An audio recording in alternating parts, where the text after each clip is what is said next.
Republicans are experiencing a red alert shockwave this morning because of something that happened in a Republican district in Ohio. It is delightful, and I have to tell you, it's not all that surprising. I'll explain in a moment. Newsweek reports Ohio election shock as Republican district shifts 20 points to Democrats. A Republican district in Ohio has shifted 20 points to Democrats in the state's latest special election.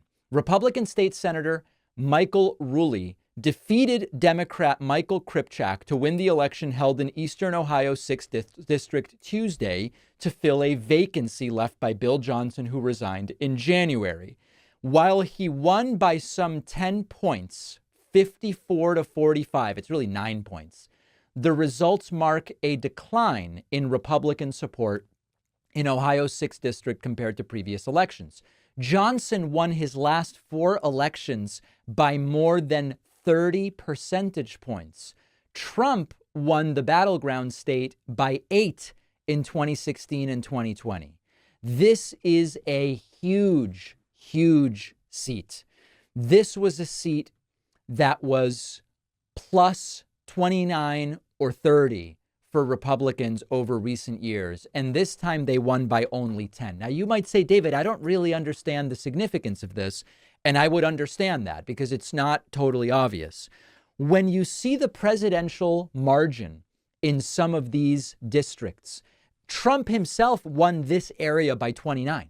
OK, and then a Republican candidate defeats a Democrat by, they're calling it 10, but it's really 9.3.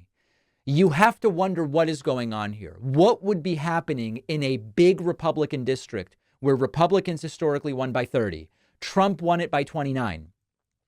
And all of a sudden, a Republican wins by only 9.3. This would be like if Biden were to win California, but only by 2 points. He still would win it, but you would be saying, wait a second, this is like the bluest of blue strongholds.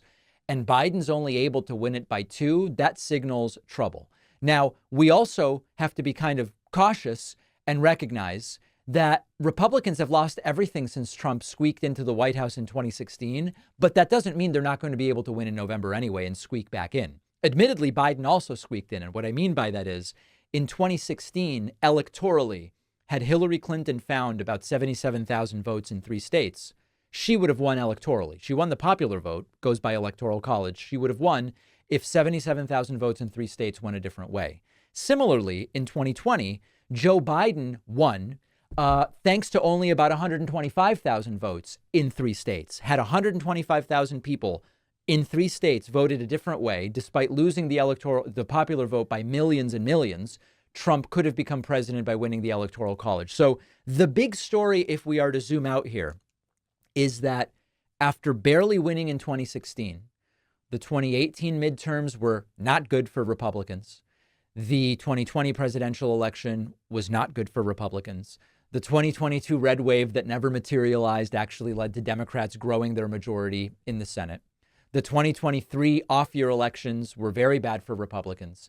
Every abortion-related referendum since the overturning of Roe v. Wade has been an absolute disaster. And anecdotally, including when we look at districts like this, we are seeing signs that November could be an absolute and total disaster for Republicans. Ro Khanna, the congressman, told us on the show last week, he believes that the House is very much in play for Democrats to take over. None of it matters if we don't vote. And what we have to understand is the polling and all of these signs, these aren't indicators about what will happen regardless.